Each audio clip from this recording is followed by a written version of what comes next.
This is an NBC News special report. Here's Kristen Welker. Good morning. We are coming on the air with breaking news. Israel has declared it is at war after a sudden, unprecedented and deadly surprise attack by Hamas this morning. The Palestinian militant group essentially invaded parts of Israel today, infiltrating by land, sea, even air, sending paragliders in.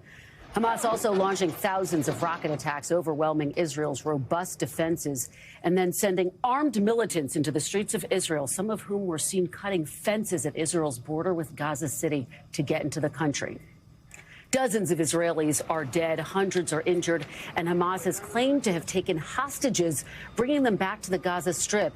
Israeli Prime Minister Netanyahu addressing Israeli citizens this morning, declaring the country is in a state of war and vowing swift retaliation, which is already underway.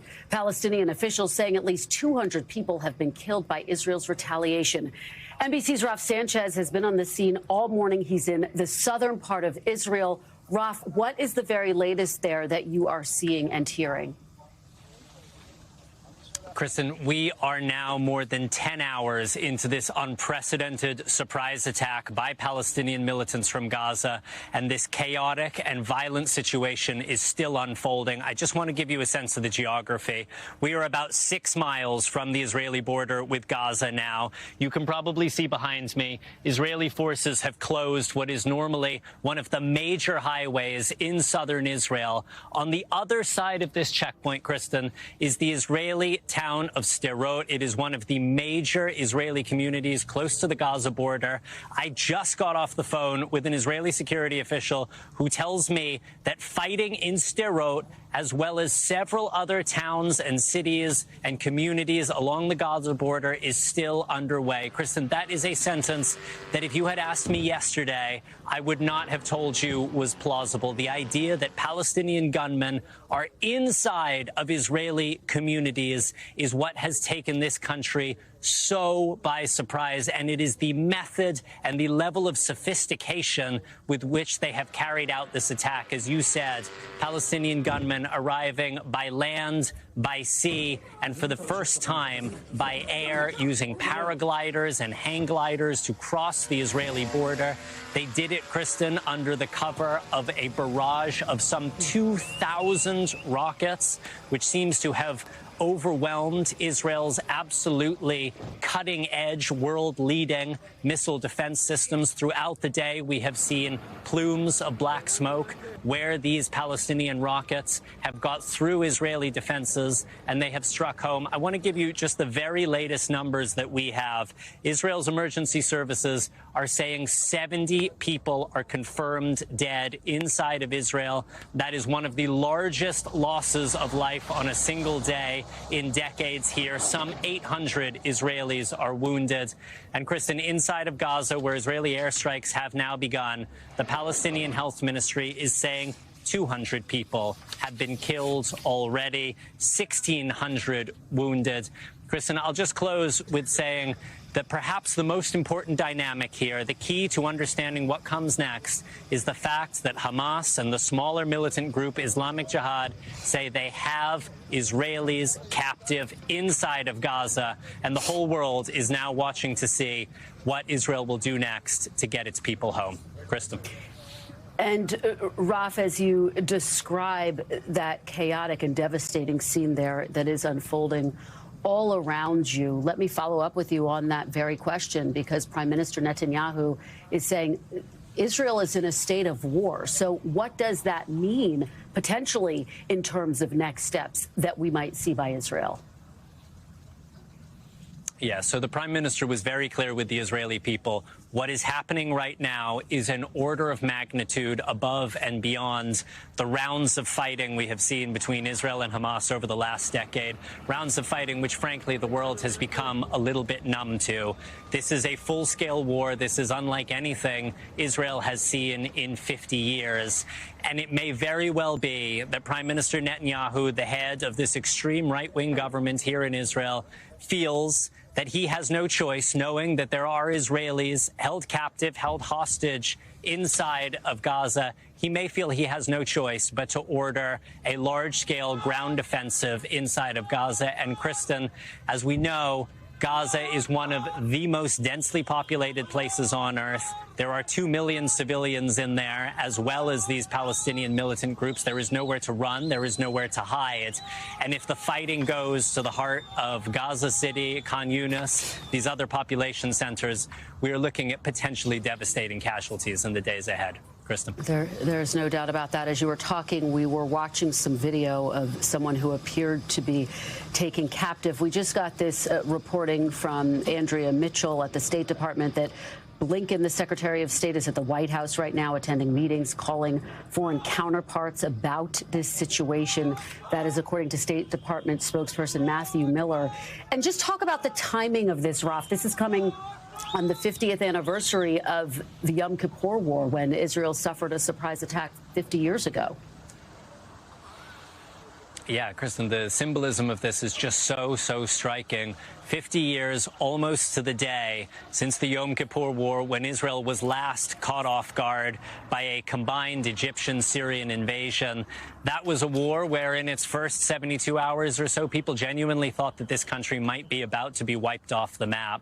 There's no question that these Palestinian gunmen are going to be able to destroy the state of Israel, but they have certainly destroyed, shattered Israel's sense of security, Israel's sense that the problems inside Gaza could be contained, that they could be kept on the other side of the border.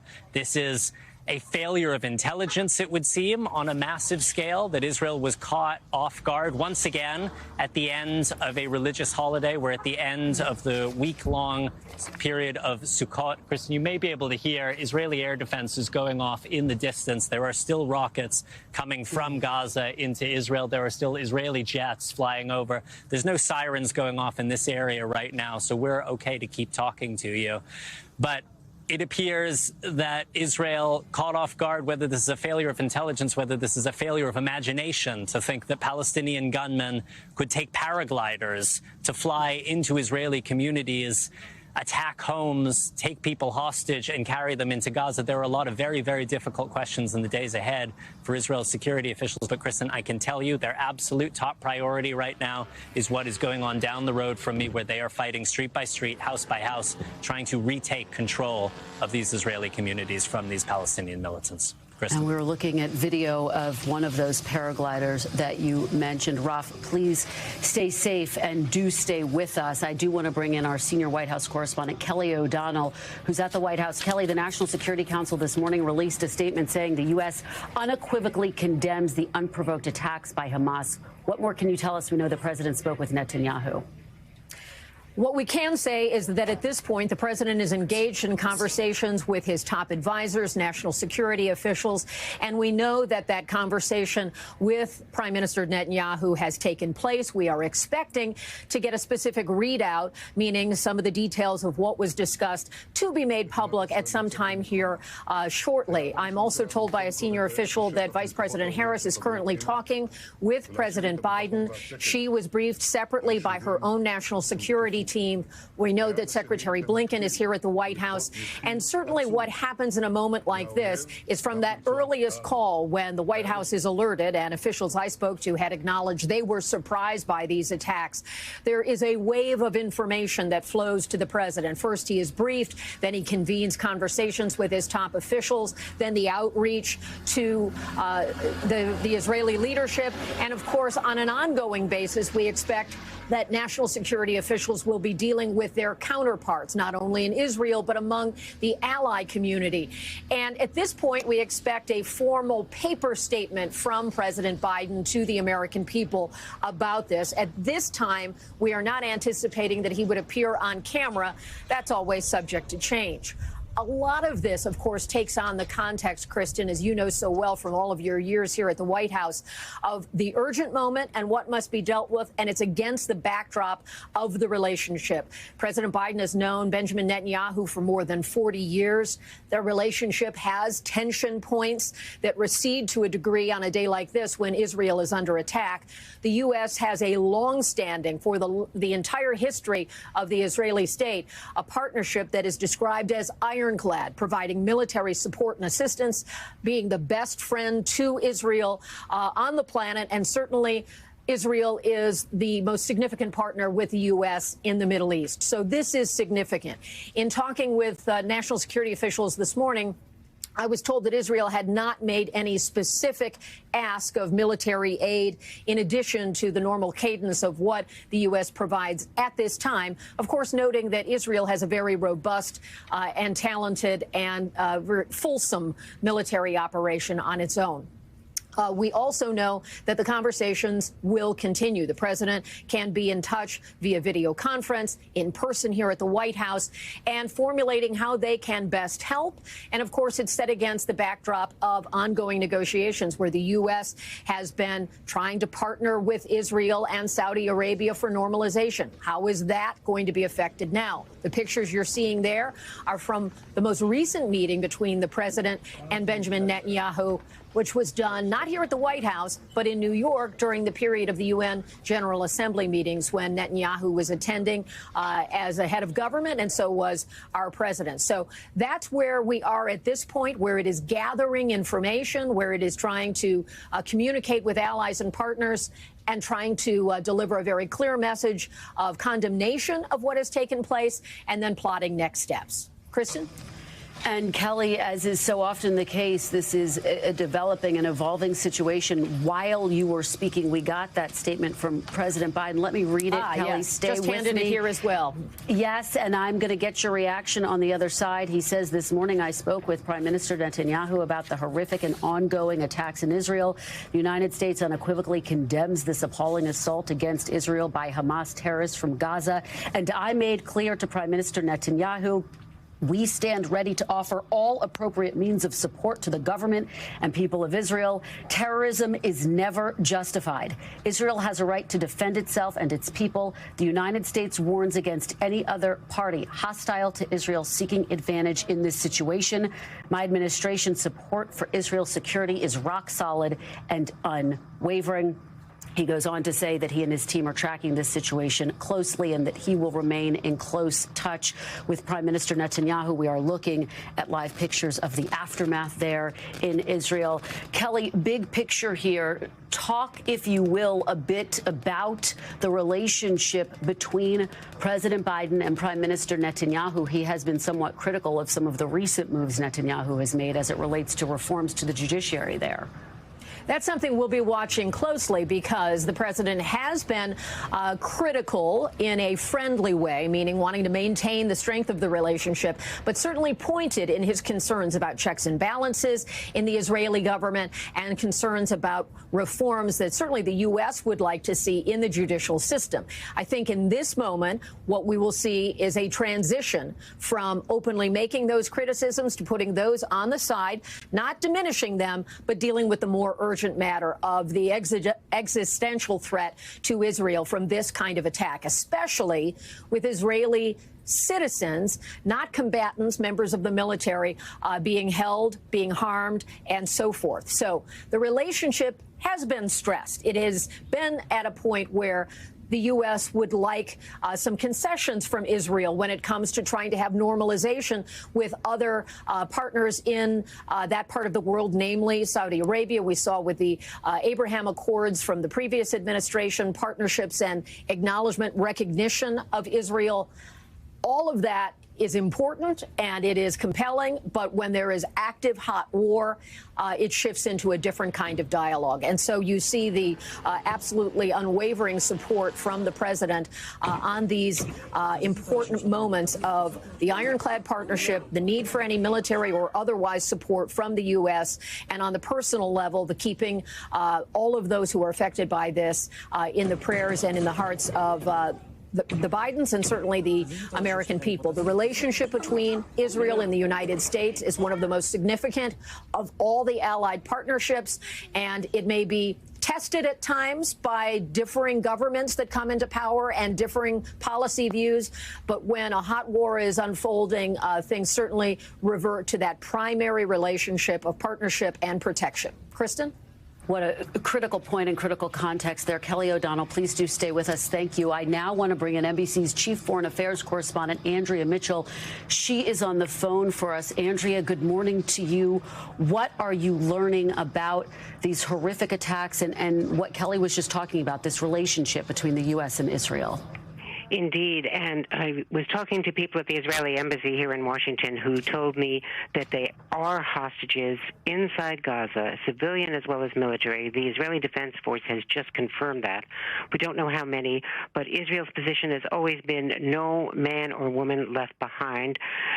They traded 1,000 Palestinians for one Israeli soldier who had been captured and held for years in Gaza. So there's no price too high to pay. They will respond to try to control the situation, which is unprecedented. We've seen nothing like this, land, sea, and air invasion as they are describing it, but crossing that border from Gaza into Israel has never happened.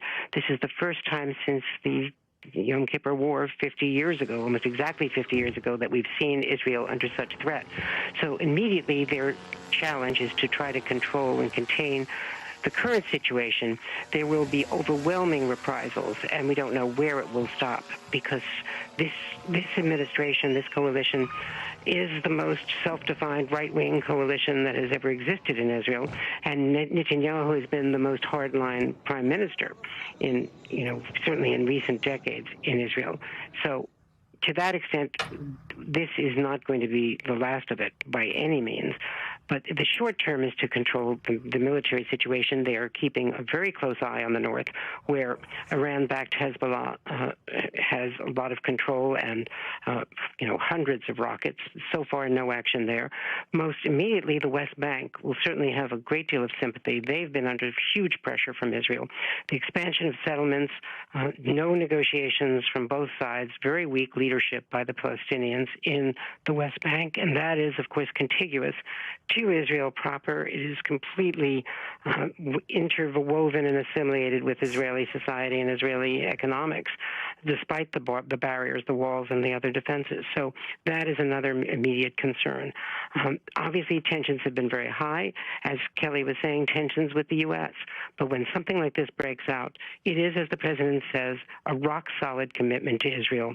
There is absolutely no question that the military and intelligence support will be there.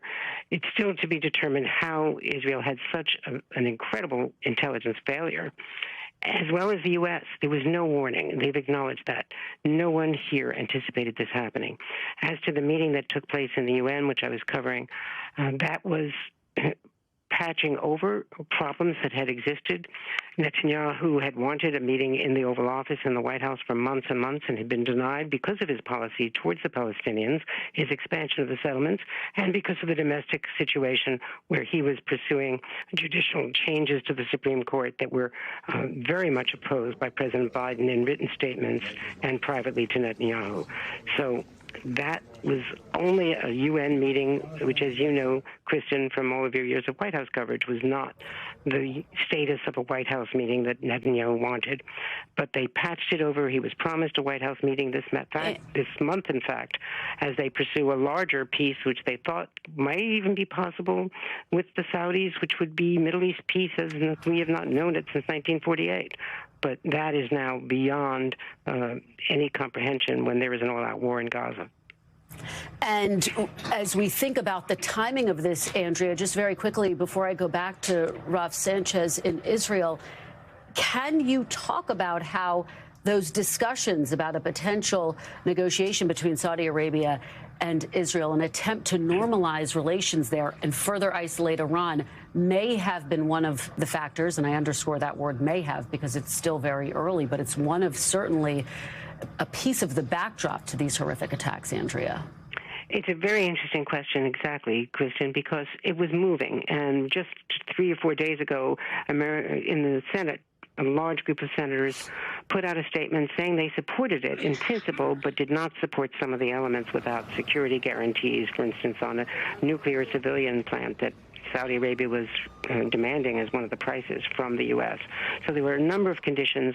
I talked to people very high in the government, in our government, just a few days ago, and they said it's really going to be a stretch to get this through the right-wing coalition in Israel and through our Senate. But it's something that Netanyahu, you know as well as I, wanted very much. So did Mohammed bin Salman, the de facto leader of Saudi Arabia, and so did the White House. Jake Sullivan was in Riyadh in Saudi Arabia for 2 successive weekends last month and has been, openly engaging in this. It's something that President Biden clearly thought might be possible, but what he told Netanyahu in that meeting at the UN was not without guarantees for the Palestinians. So that was his demand, as well as the Saudis at least. And so that would be another very hard piece for the Israeli right-wing coalition to swallow. Absolutely. Andrea, thank you for all of your insights and your reporting. I do want to go back to Raf Sanchez in southern Israel. Raf, so we understand that Israel has now confirmed that some Israelis have been taken hostage. What can you tell us about that? Yeah, Kristen, this is some news breaking in just the last couple of minutes. The spokesman for the Israeli Defense Forces appearing on Israeli national television. And for the first time, Israeli officials are confirming that both Israeli civilians and Israeli soldiers have been taken inside of Gaza, are being held captive, are being held hostage inside there. And I cannot tell you how heavily that will weigh on the minds of decision makers from Prime Minister Benjamin Netanyahu on down. It is one thing to be caught off guard in a major surprise attack that leads to a major loss of life. It is another thing to now be dealing with a large-scale hostage situation inside of the Gaza Strip. The spokesman for the Israeli military said all options are on the table in terms of a large-scale Israeli military incursion, a ground offensive into Gaza. But, Kristen, I can tell you that this attack has truly shattered Israel's sense of security when it comes to the situation in Gaza, its sense that the problems inside Gaza could be kept on the other side of a fence. And, Kristen, it has physically shattered this barrier that separated Israel from the Gaza Strip. This is a barrier that was built over many years at the cost of hundreds of millions of dollars. It is a barrier, a wall that Prime Minister Netanyahu, other officials were extremely proud of. They say that it was high-tech. Raf, let me, and I'm sorry to interrupt you, but as you are speaking, we are looking at huge plumes of smoke in Gaza City over the skies. We're trying to get a sense of what we are looking at specifically. Is this new attack? Is this part of the aftermath? But a dramatic image of huge plumes of smoke emerging over Gaza City. Raf, please do continue. So, Kristen, I can't see the pictures you're seeing, but I can tell you what we're hearing, which is Israeli aircraft have been overhead all day. They have been striking targets inside of Gaza City. It's very possible that if you were seeing smoke over the Gaza skyline, it is one of those dozens and dozens of Israeli airstrikes. Just to remind you, the Palestinian Health Ministry is saying 200 people are dead inside of Gaza in the last couple of hours as a result of those strikes. We don't know what the breakdown is in terms of how many of those are civilians and how many of them are militants. But this initial wave of airstrikes, Kristen, I think should be understood as Israel desperately trying to regain control of the situation, trying to force these militants back. It should not be understood as the totality of the Israeli response. And what the whole world is watching right now is whether Israeli forces are going to roll through that shattered security barrier, the barrier that Palestinian militants crossed this morning, whether Israeli forces will go in the other direction and take the fight into Gaza. Kristen. I think you raise the critical questions there, Raf Sanchez, and thank you for bringing us that new reporting. I now want to bring in retired Lieutenant General Steph Twitty. He's an NBC News military analyst and former deputy commander of the U.S. European Command. General Twitty, thank you for joining us. We are seeing these new explosions. We just heard more explosions there over Gaza City. What do you make of this? Is this an attempt by Israel to regain its footing in the wake of these unprecedented attacks? Good to be with you, Kristen. What you're seeing here is strategic targeting. And so the Israelis, they have intelligence on where command centers are located, Hamas ammunition depots and logistics centers. And so they're going after these command centers in order to reduce the command and control that Hamas will have with its militants. They're going after the ammunition depots to reduce the amount of ammunition that Hamas can use. Followed by this will continue, but followed by this, you can anticipate a ground offensive, particularly knowing that there are Israeli citizens and Israeli soldiers that have been taken hostage inside Gaza. General Twitty, let's delve into that a little bit further. What exactly might a ground offensive look like? How long would it take for Israel to launch such an offensive, and what would the potential fallout be? Yeah, you have a couple of things at play here. Number one, this is unprecedented in a sense that you have Hamas militants that have crossed over into Israel and that they're in the cities, the towns within Israel. And obviously, the Israeli defense forces will have to do something about that piece. The other piece is the border, the fence line, the barriers, that's been breached in a number of places. I've been there, I've seen that border. It has radars, sensors, cameras, but been breached by Hamas. That's got to be resealed now to prevent further Hamas forces from coming in to reinforce and continue to wreak havoc in these Israeli cities. Then you have to worry about perhaps the West Bank, whether or not they're going to stay quiet or not, and not try and push additional militants into this war to assist Hamas. And oh, by the way, Hezbollah, north of the Golan Heights, I'm sure they're watching this very closely. And then Iran at large, with the Iranian proxy forces trying to get into this fight as well. And so that's the strategic picture that the Israelis will have to worry about. And then you have the hostage situation in which Netanyahu will certainly go in and try and take care of the hostage situation. It's going to be a complex fight. You got about 2 million Palestinians living in Gaza, and it's highly dense, highly populated area. So you're looking at many casualties. The Israeli soldiers and civilians will probably be used as human shields. And so the proportionality is what we should be looking at here as well. Well, General Twitty, thank you so much from that perspective. We are now looking at video from earlier today. Cheering, it appears to be, presumably by Hamas, including a little girl there holding a gun. I want to bring in now NBC News Tel Aviv Bureau Chief Martin Fletcher. He joins us by phone. Martin, thank you so much for joining us at this critical moment. Talk to us, if you will, about the significance of this really unprecedented attack coming on the 50th anniversary of the Yom Kippur War. Yeah, hi, Kristen. I should say former Tel Aviv Bureau Chief. You know, the significance of it is quite extraordinary, as all the other panel people have been saying. I was actually in Israel on the 50 years ago, on this day 50 years ago, when Israel was surprised by Jordan, by Syria and Egypt. So the comparison is just earth-shattering. The idea that the Hamas fighters will be inside Israel holding hostages. As you can imagine, I've been on the phone all for hours with contacts in the south of Israel. They're talking about 40 Israeli captives, soldiers, civilians, and by the way, soldiers, female soldiers as well as male soldiers. So the problem with the ground invasion, what the people have been talking about, is that that's exactly what Hamas wants. Hamas has been trying to entice Israeli forces inside Gaza for about 10 years, and they're ready for this. So it's going to be, if there is a ground invasion, it's going to be a bloody fight, a difficult fight, but Israel really doesn't have any alternative if they want to get out those 40-ish Israelis who are held captives inside Gaza. It's going to be a terrible fight coming, Kirsten.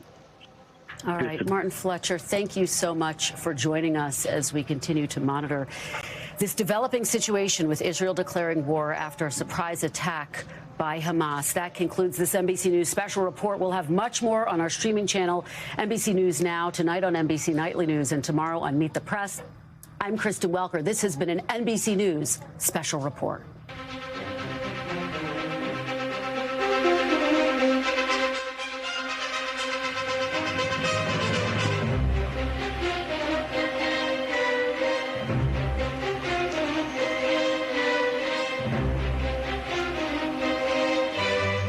With airstrikes. The Palestinian militant group has launched the surprise attack early this morning. It sent fighters across the border earlier today and launched thousands of rockets into the country. Israeli rescue services say 70 people have been killed, with the media reporting that more than 700 have been injured.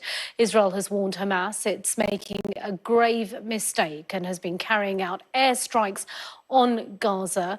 Well, earlier, my colleague Anna Jones spoke to Mustafa Barghouti, the Secretary General of the Palestinian Initiative, and began by asking for his reaction to today's events.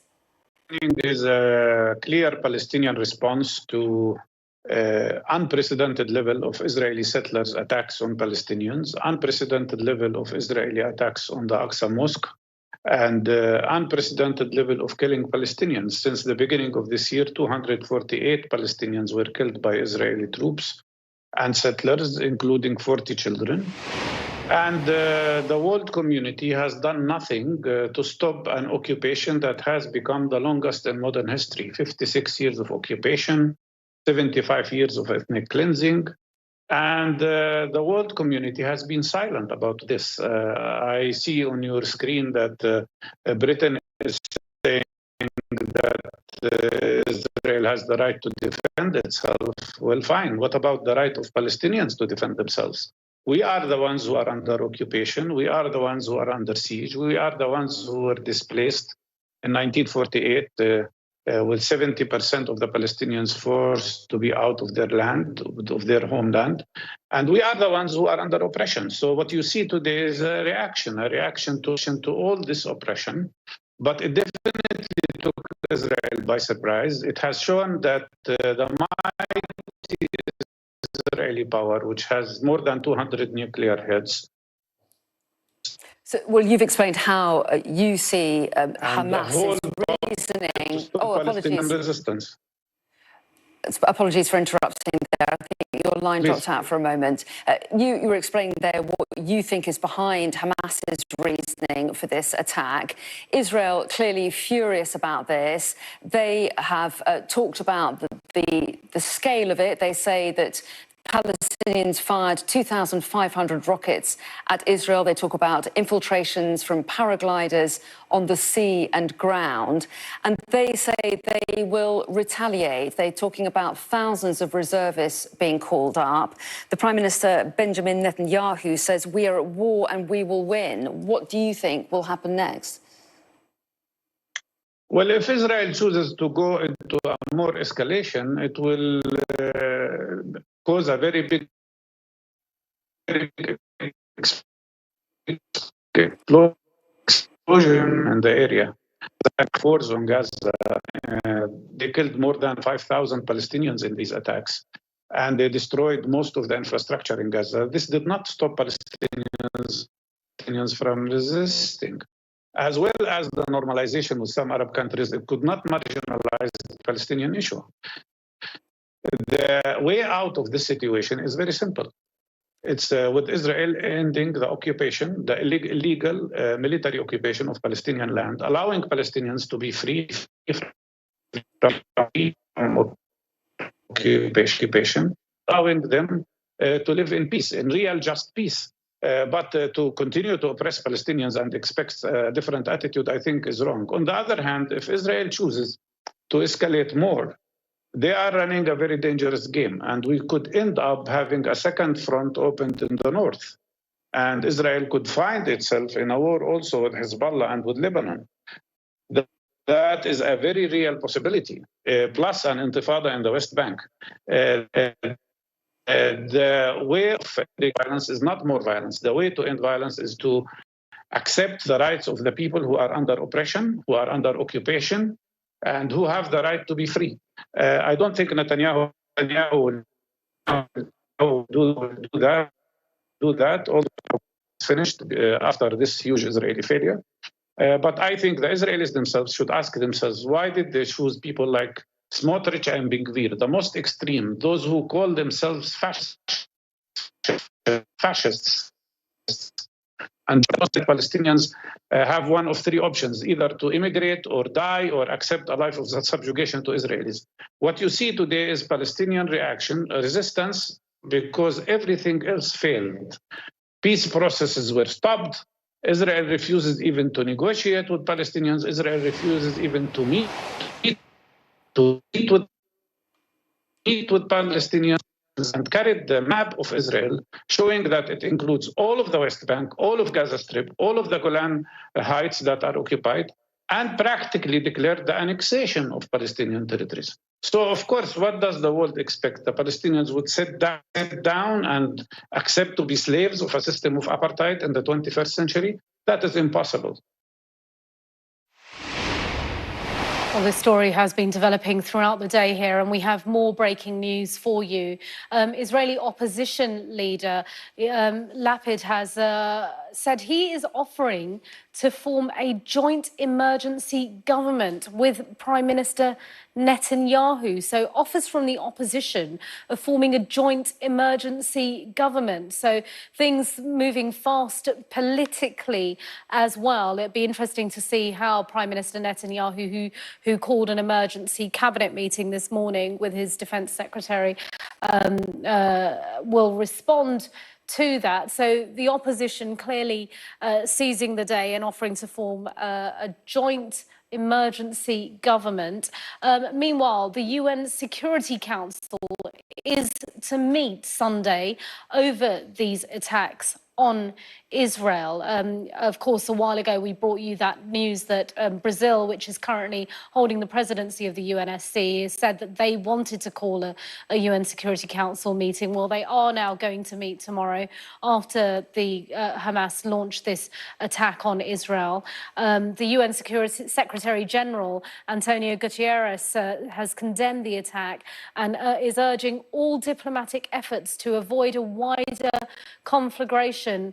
And the UN spokesperson, Stefan Dujarric, has said in a statement. Okay, let's bring you the weather across the UK now. Warm memories wherever you go. The weather, sponsored by Qatar Airways. Well, central and southern parts will stay very warm for the next few days, while in the chilly north, heavy and persistent rain over Scotland will slowly clear. The Met Office has issued amber and yellow warnings for heavy and slow-moving rain, with the amber expiring at 6 o'clock tomorrow morning.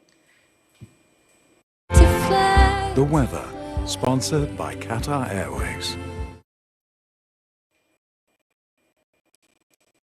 You're watching Sky News. Stay with us as we cover this breaking news throughout the day on that attack by Hamas on Israel.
Welcome back. We've got more breaking news now.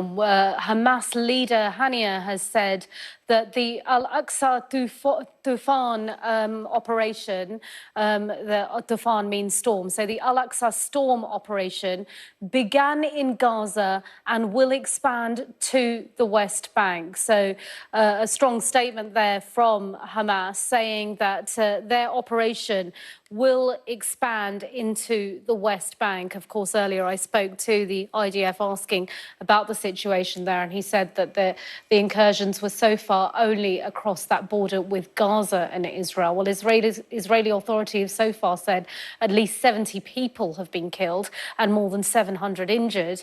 The Gaza Ministry of Health says 198 people have died and more than 1,600 have been wounded as a result of what it calls Israel's aggression against the Gaza Strip. Well, Hamas also claims to have taken more than 50 Israeli hostages, and Israel has acknowledged that both soldiers and civilians have been seized. Our international correspondent John Sparks has this report. It began at dawn. Thousands of rockets fired skyward from the Gaza Strip into Israel. Militant group Hamas, which governs the territory, here launching a surprise attack. And they have caused significant damage in Israeli cities like Tel Aviv and Ashkelon. The government has declared a state of national emergency. The Israelis have experienced missile attacks in the past, but not an offensive like this. Here, militants use a bulldozer to open the security fence which surrounds the strip. Their fighters entering farms and communities which surround it. Some used pickup trucks, others rode motorbikes, and the Israeli Defense Force was overwhelmed.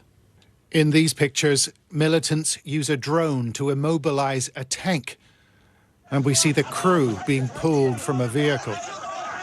It is an unprecedented incursion on Israeli territory, and in the eyes of its prime minister, an act of war. He spoke after meeting his security cabinet. Since this morning, the state of Israel has been at war. Our first goal is to cleanse the area of the enemy forces that have infiltrated it. I call on all citizens of Israel to unite to achieve our highest goal, victory in the war. Israel's Air Force has been deployed above Gaza. Dozens of fighter jets now destroying targets belonging to Hamas, said a military spokesman. But the militants' operation, which shows signs of significant planning, has clearly shocked the Israelis. Armed paragliders have been sent into southern Israel, with residents in towns, villages and farms under attack. Dozens of Israelis have been taken hostage. Here we see individuals captured by militants at a government compound near the Gazan border. Hamas has called their operation a heroic act, and some commentators have defended the incursion. There's a clear Palestinian response to unprecedented level of Israeli settlers' attacks on Palestinians, unprecedented level of Israeli attacks on the Aqsa Mosque, and unprecedented level of killing Palestinians. Since the beginning of this year, 248 Palestinians were killed by Israeli troops. Hamas has called on all Palestinians to join them, and some have celebrated the attack. These pictures taken in the Jenin refugee camp on the West Bank. However, the Israeli Prime Minister says the enemy will pay a terrible price. Days of conflict and bloodshed await. John Sparks, Sky News. Stay with us here on Sky News. Coming up, we'll be live in Liverpool, where the Labour leader Sir Keir Starmer is due to make his first speech this weekend of the Labour Party conference.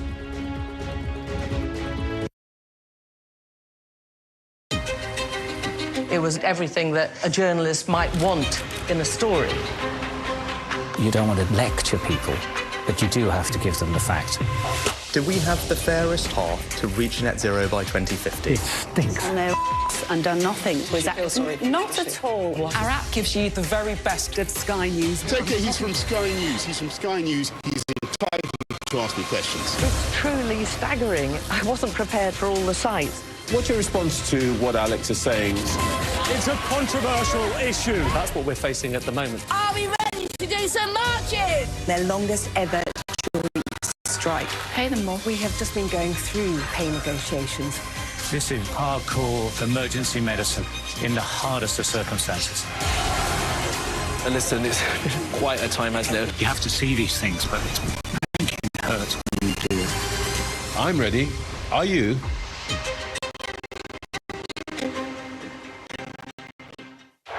I'm Mark Stone, and I'm Sky's correspondent based here in Washington, D.C.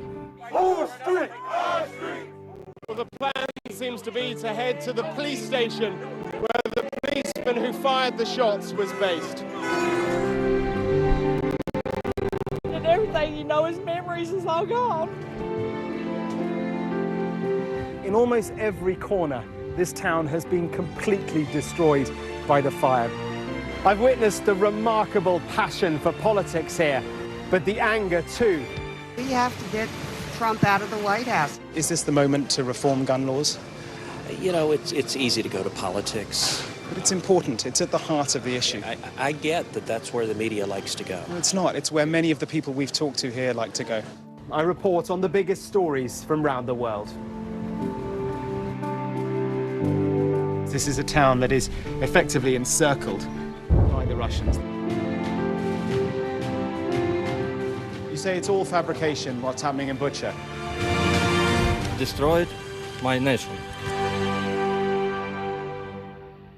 We take you to the heart of stories that shape our planet. I can hear now quite a few explosions in the distance here in Jerusalem.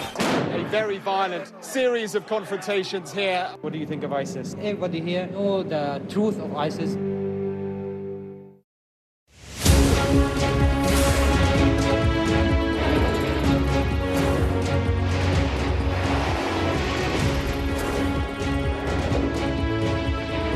The 5 of us have made it out of the car.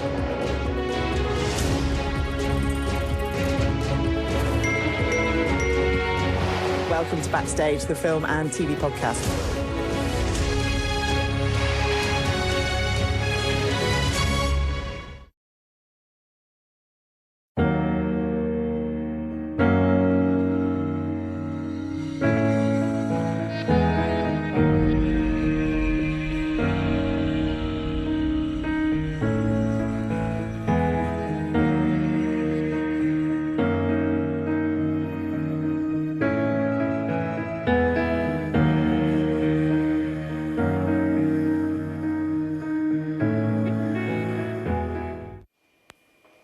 Welcome back. Well, leaders here in the UK and across the world have reacted to the attack by Hamas in Israel.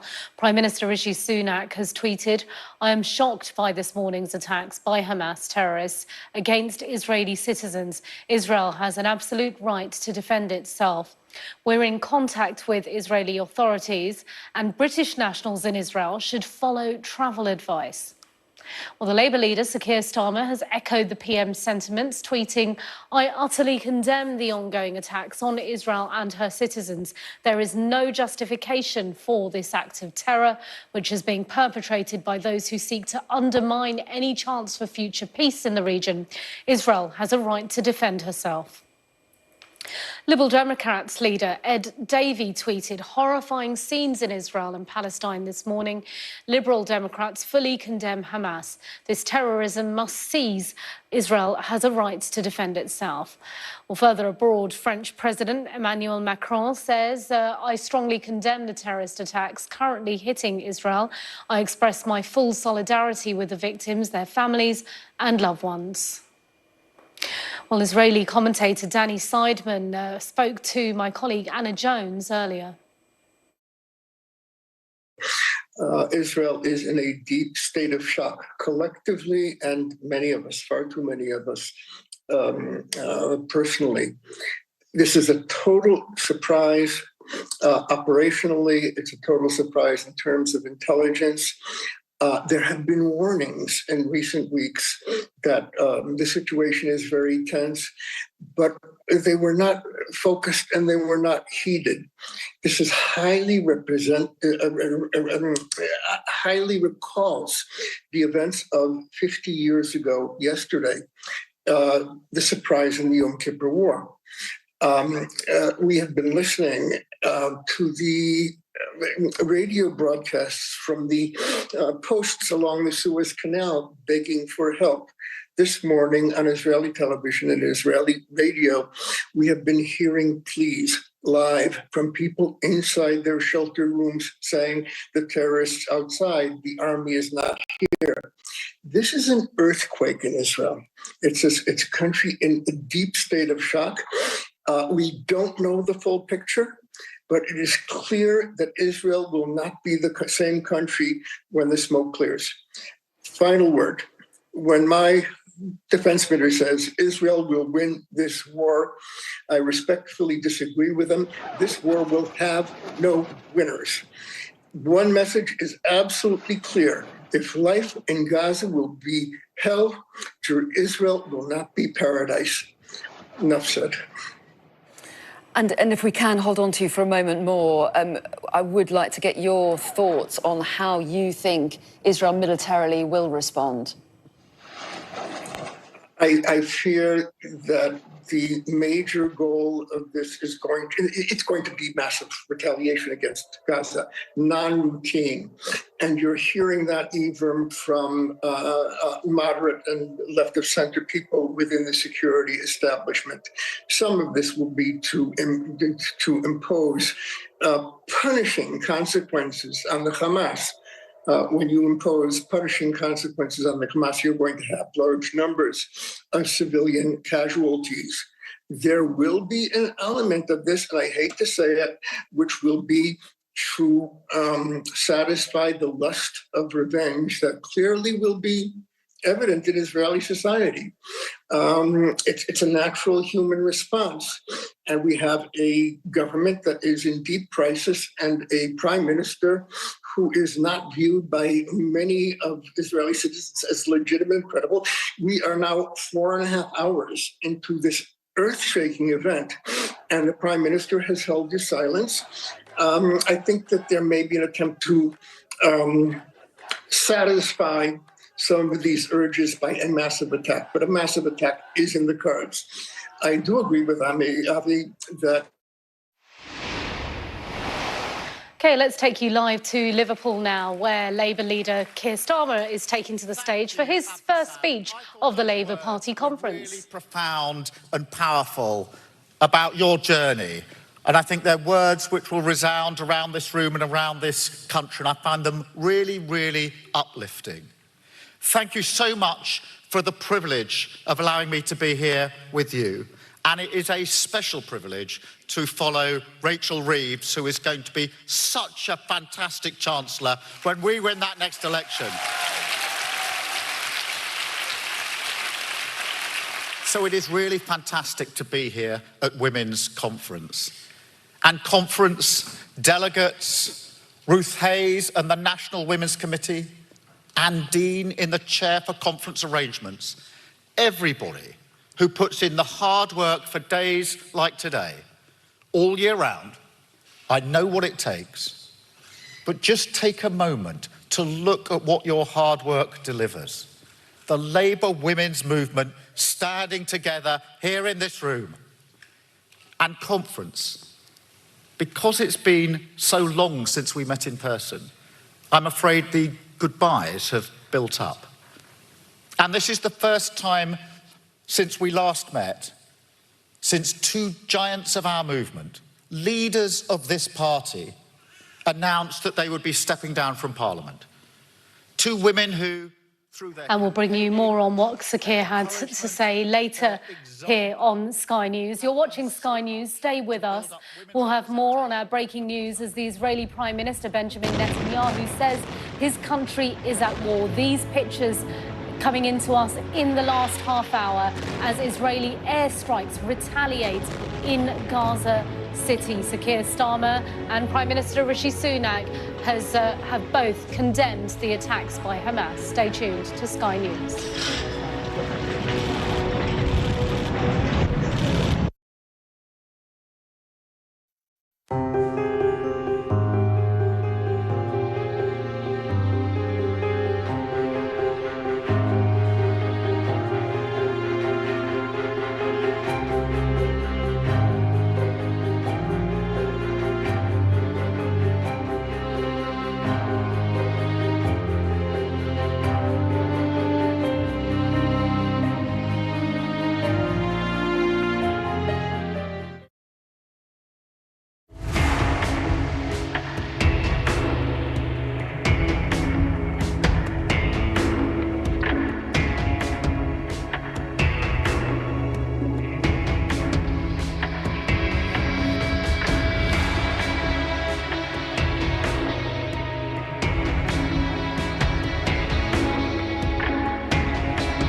It's 5 o'clock. This is the News Hour. I'm Jonathan Samuels. The headlines.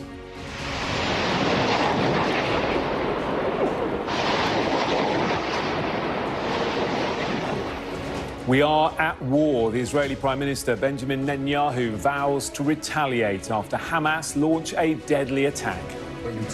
Since this morning, the state of Israel has been at war. Our first goal is first of all to cleanse the area of the enemy forces. Israeli authorities say Palestinian militants attacked from land, sea and even the air this morning. Israelis are reportedly taken hostage as authorities say at least 70 people have been killed and more than 700 injured.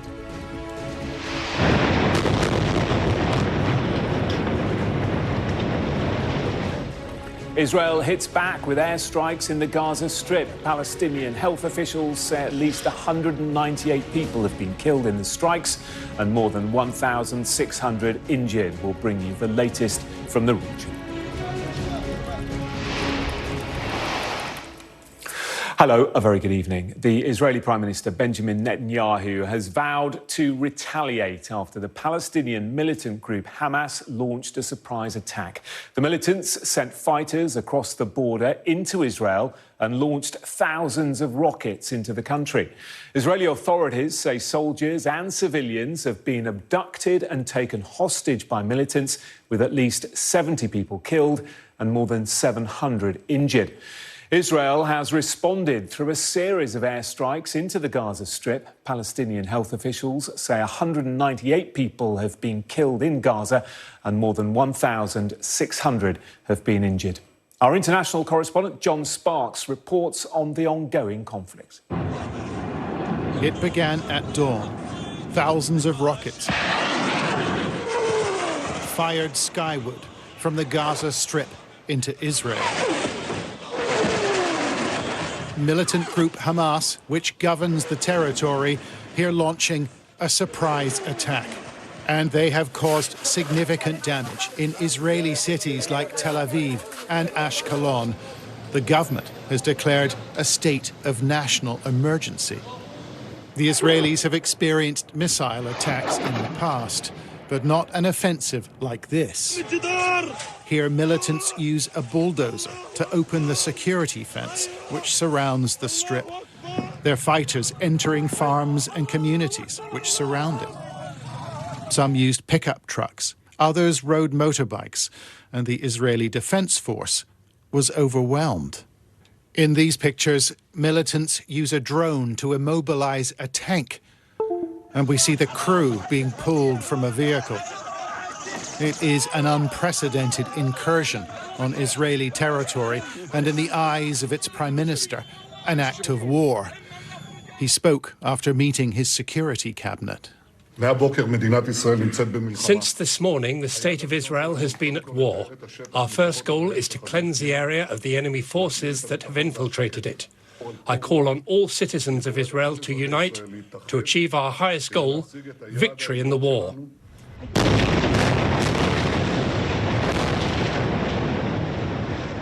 Israel's Air Force has been deployed above Gaza.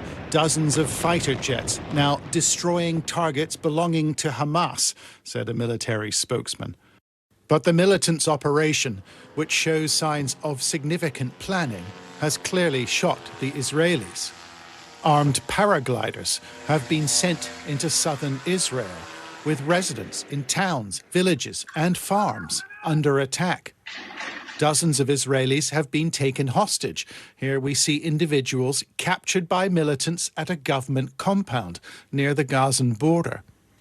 Hamas has called their operation a heroic act, and some commentators have defended the incursion.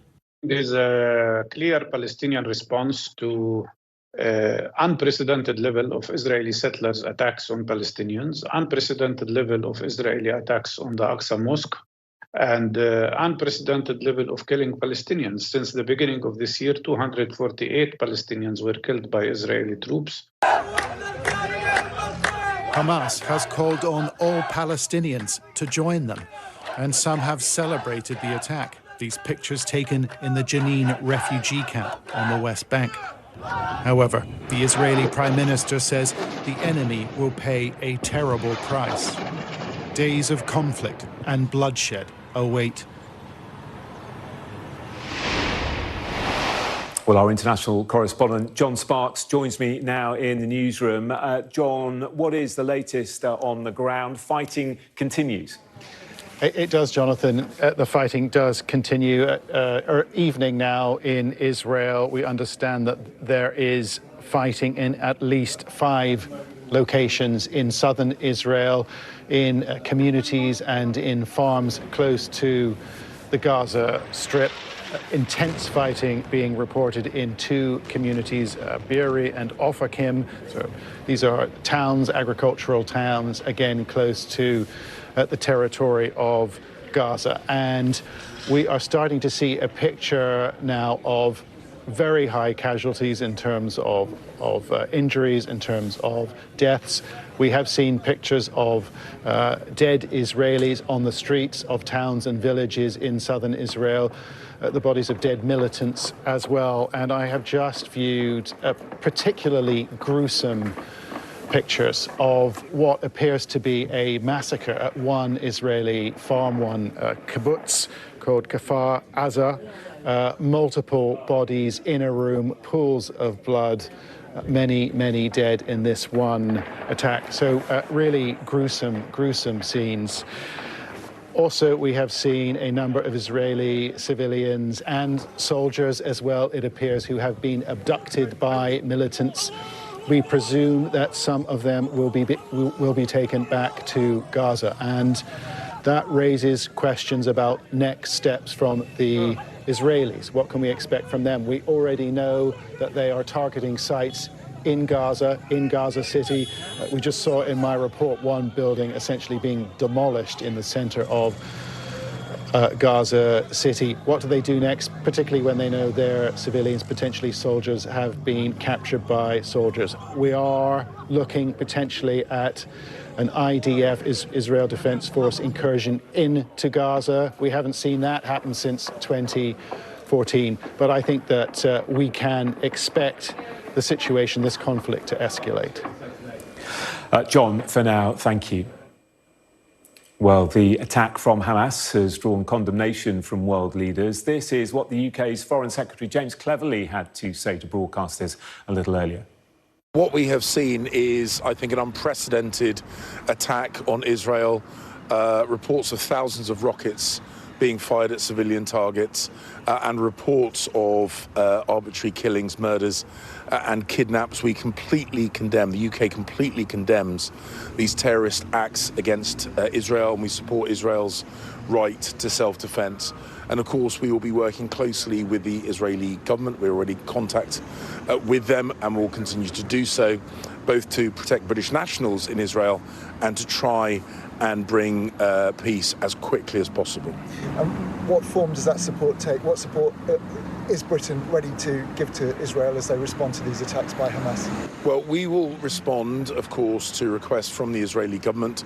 We will be in close contact with them. We will remain in close contact with them as this progresses. Of course, our priority in the short term is to help protect British nationals in Israel. There is travel advice on the FCDO website. People should follow that if they are planning to travel to Israel, and they should follow the advice of the Israeli Defense Force if they are already in Israel. Hezbollah in the north say they are monitoring this situation. How much do you fear escalation on another front in Israel and potentially in the region as a whole? Well, of course, what we want to see is, as quickly as possible, de-escalation. We call upon all those involved in the conflict that may have been prompted to act by Hamas to put down their weapons. And of course, the quicker we can bring peace to the region, the better. But sadly, the situation at the moment is unpredictable. How it may progress, how quickly it may progress, is unknown. Iran is a long-time supporter of Hamas, as we know. Is there any reason to believe that Tehran has assisted with these attacks, is behind them? And if Israel responds with military action in Gaza, does Britain stand behind Israel? Well, look, what I am not going to do is speculate as to what may have been the motives behind this or what support Hamas may have received. I'll base any decisions that I make on facts, but of course what we would say is to anyone involved in the fighting that may have been motivated to do so by Hamas, to put down their arms, to withdraw. This will be the quickest way that we can bring peace to the region. The UK will continue to work with Israel and the other countries in the region to try and bring peace as quickly as possible. As Israel responds militarily, do they have our full backing? Do they have your full backing? Well, what we are seeing is terrible acts, what the evidence that we have seen thus far look to be atrocious terrorist act. We completely support Israel's right to defend itself, its people, its borders, and we will, of course, continue liaising with the Israeli government to keep British nationals safe and provide the support that they may need from the UK. Reports and disturbing pictures of civilians being targeted, kidnapped by Hamas. Can there be any doubt anymore that this is anything other than just a terror organisation designed to bring terror to civilians? Well, the UK has defined Hamas as a terrorist organisation. We did that a number of years ago. The images that I think I and others have seen on social media would indicate atrocities being perpetrated now quite widely across southern Israel. We will continue working with the Israeli government to help protect its people and, of course, British nationals in Israel and try and bring this terrible situation to a conclusion as quickly as possible. We talk as quickly as possible. In terms of timescales, I know the Foreign Office has issued advice not to travel to the area. You're facilitating travel for British nationals from the area if they want to leave. How long do you think this can go on? Obviously very hard to predict, but is this going to last longer than a few days, do you believe? Well, it is impossible to predict how long this situation may last.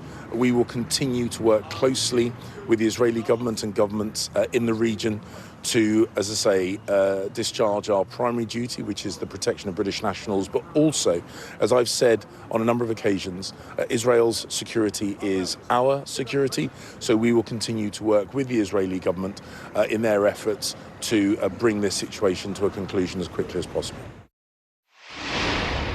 The Foreign Secretary speaking a short time ago. Let's bring in our US correspondent, Mark Stone, for the reaction from the United States. Mark, what has the President had to say?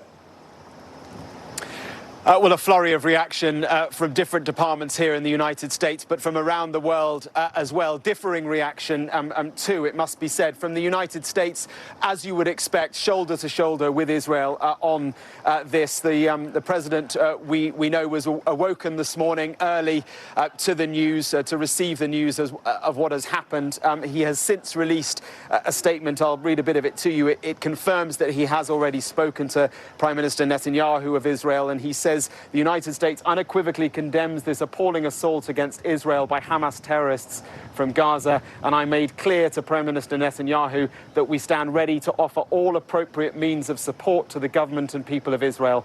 Terrorism is never justified. Israel has a right to defend itself and its people. The United States warns against any other party hostile to Israel seeking to advantage this situation. That latter part is reference to what I think we are seeing already unfold, certainly on the northern border between Israel and Lebanon. Remember that Hezbollah in Lebanon is always seeking to destabilize Israel and takes advantage of moments like this where there is destabilization on the southern border with Gaza. They try to do the same on the northern border, and we've seen tension there this morning. So a potential concern of unrest there. And then more broadly, the actor behind Hezbollah and behind Hamas, well, that is Iran. So a broader concern there of how Iran reacts to this. And of course, as you would expect, we've had statements from the Iranian Foreign Ministry already effectively congratulating what Hamas has done here and calling it for it to continue. We know too that the National Security Council here in the United States has met. I imagine the Israeli ambassador would have been at that meeting at the White House where the National Security Advisor and the Secretary of State Antony Blinken were present. From here in Virginia at the Pentagon, there have been statements too from the Defense Secretary offering whatever the Israelis need in terms of support for this. More broadly, Jonathan, the reaction from the Middle East, from Gulf nations is certainly interesting because remember, we are, some say, quite close, or were, I should say, quite close to a historic peace deal between Israel and Saudi Arabia that the Palestinians certainly felt that they were being left out of. That is clearly now in question, and the statements from Gulf Arab states like Saudi Arabia, like the United Arab Emirates, certainly are language which you would not associate with a peace deal that is close. They are referencing the Israeli occupation. They are referencing Israeli violence against Palestinian civilians. So an interesting, nuanced reaction there from Gulf Arab states. I think we can safely say that this is a huge moment in a long conflict, a very, very important moment, a very dangerous moment. The Israelis unquestionably were on the back foot. A massive intelligence failure here by the Israelis. But as we have seen before, if they are ever on the back foot, and they are rarely, they get onto the front foot very, very quickly. Prime Minister Netanyahu has said this isn't an operation, this is a war. And it is one that they will win. You can imagine the Israeli response, as we're already seeing, will be ferocious. Mark, in the United States, thank you. And we are just hearing that the US Defense Secretary has spoken with the Israeli Minister of Defense, that coming from the Pentagon. Do stay with us here on the News Hour. Coming up after a short break, more reaction to the fighting in Gaza and Israel. I'll be talking to the former Foreign Minister, Alistair Burt.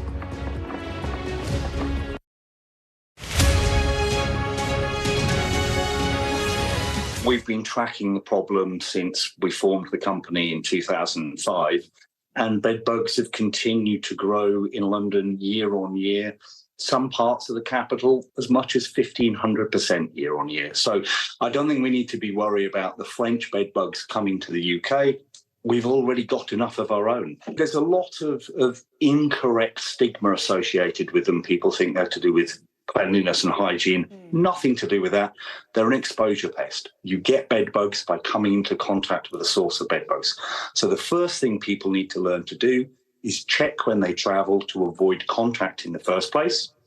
And then the second step is to respect the fact that you sleep approximately 180 hours a month in your bed and spend 30 minutes once a month. Give it a good clean.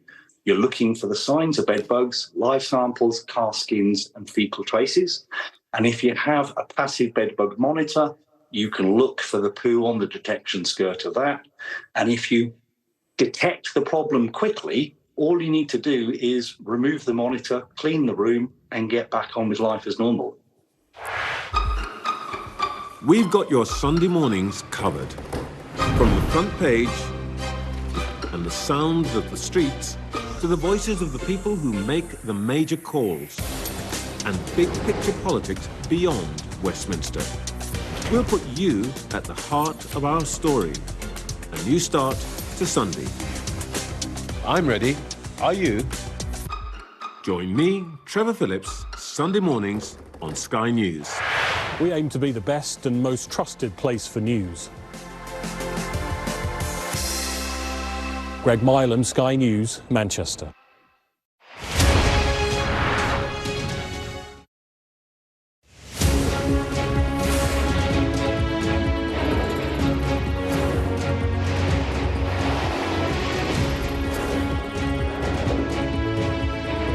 The five of us have made it out of the car.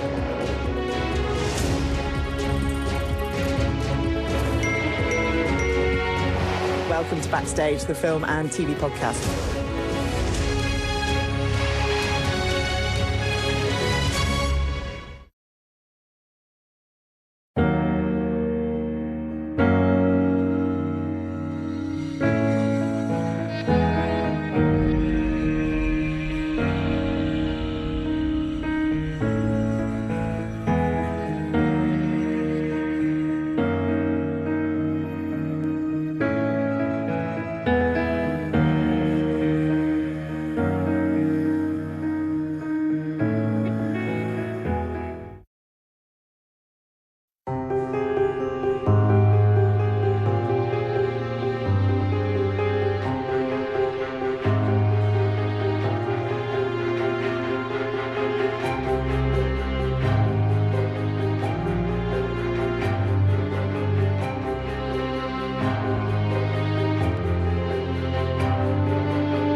Hello again, welcome back. I just want to bring you some breaking news regarding the earthquakes which took place a bit earlier in Afghanistan. We're hearing now that the death toll from those quakes has risen to 320.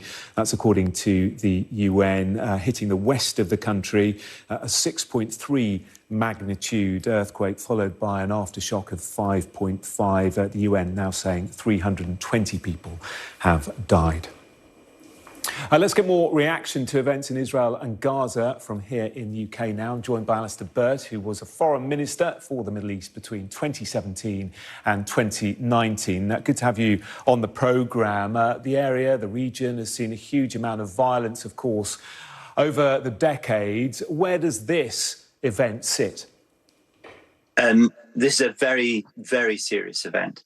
It is an event that has been feared for some time, as there have been rising tensions on the West Bank for a couple of years, mounting death toll, an absence of serious discussion in resolving the Palestinian issue on all sides, and increasing pressure on Al-Aqsa, areas of Jerusalem and the like.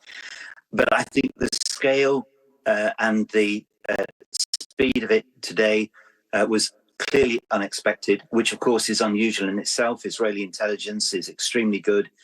And for something like this to happen, and for it to be on such a scale, for hostages clearly to have been taken, and some of what we've heard about what has happened to people is dreadful. This is going to be right up there at the top end of issues which have resulted in conflict, and the response is likely to be extremely heavy. Yeah, absolutely right. And you talk about that hostage situation there, incredibly concerning. Where will that lead, do you think? Are we looking at a ground invasion into Gaza? I wouldn't know, but Israel takes very seriously any risk to the lives of Israelis, anyone seized. It raises the stakes for an Israeli government very high. We've already seen a very strong reaction from the IDF, the Israeli Defense Force, about what they intend to do.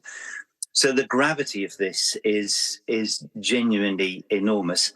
What remains to be seen is to what extent Hamas has been joined by other elements, Islamic Jihad or Al-Aqsa brigades. I've had a report from friends in Jerusalem that they've seen some evidence of this.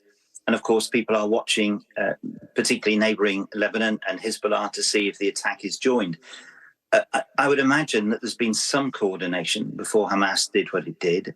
And clearly this has not been a response decided overnight to some incident that took place this week. This has been long thought through.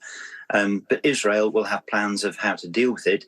But the scale of it would suggest that Israel's response will be predictably strong. And then we have to see what is left after that and what efforts can be made to try and end what has been the unending cycle of violence that we have all seen for too long. Indeed. And following on from your earlier point, why do you think this has happened now? Well, two things. I mean, it's very difficult to separate any one incident between Israel and the Palestinians and those who have attacked them today from everything else, the political context and all those things that have taken so long. But in one sense, you have to. This is a terror attack which needs to be condemned. The violence needs to end, and the terror attack has to be repulsed. The second element, of course, is in what political context it's taken place, and therefore what happens next. And that will be the issue that will face people. I think that although there is no excuse or justification for what has happened today, the rising concerns over the last couple of years of the tensions between Israel, between those who've settled in occupied land, what is termed internationally as occupied land, but is claimed by some Israelis to be theirs, the incursions onto the West Bank, where a growing number of people have been killed over the past couple of years, the worst year for violence last year, and this year looks to be bad. and the pressures on the Al-Aqsa Mosque, which have been warned about for some time, all these things have created the background to what we've seen today. But having said that, that background is no excuse or justification for what has happened. That's an issue that has to be dealt with today. But tomorrow, somebody somewhere has got to be talking about how this cycle can be brought to an end. Yeah, and in terms of the wider region, is this partly a consequence of Israel's closer ties with Saudi Arabia, do you think? Is that a factor? It could be. Certainly there will be elements in the region who will not want to see a deal between Saudi Arabia and Israel go ahead, just as people oppose the Abraham Accords and the normalization of relations in the region with Israel. That normalization should proceed, but it can't proceed without the Palestinian issue being dealt with. And whether or not this is an attempt to bring the Palestinian issue into the frame again, there may be more base reasons than that. Hamas fights Fatah and the Palestinian Authority for leadership in the Palestinian community. And there have been criticisms of the Palestinian Authority in the way in which it has not responded to pressures on the West Bank over the last couple of years. And Hamas may have seen an opportunity to gain some credibility with the Palestinian community. And again, reports have shown responses from some Palestinians to what is going on today. So Hamas may have a purely selfish motive in trying to attract more greater leadership credentials amongst the Palestinian population. But Iran will probably not be far away either. And those who do not want to see a stable and conflict-ended Middle East, they're the ones who will take any comfort from what is happening today to try and bolster their situation, whereas everybody else wants to see an end to the cycle of violence and a greater opportunity for peace and stability in the region, which regional powers are trying to create by their willingness to talk to each other and try something new. Of course, but any peace process after today will be further away than ever. Absolutely. And of course, those who are perpetrating the violence today know that full well. We all work, Jonathan, on the basis that everybody wants peace and stability. But many years in the Middle East have taught me that there are plenty who don't. They thrive on conflict. They make money out of conflict. They keep power because of conflict. All the rest of us, and so many of the people involved in the region, want peace and stability. But there are always people who don't, and it suits their purposes to create violence. And I think we've seen some of that today. Yeah, certainly seeing that play out, aren't we? Former Foreign Minister Alistair Burt, we appreciate your analysis. Thank you. Thank you very much. We're going to take a quick look at the weather. Warm memories wherever you go.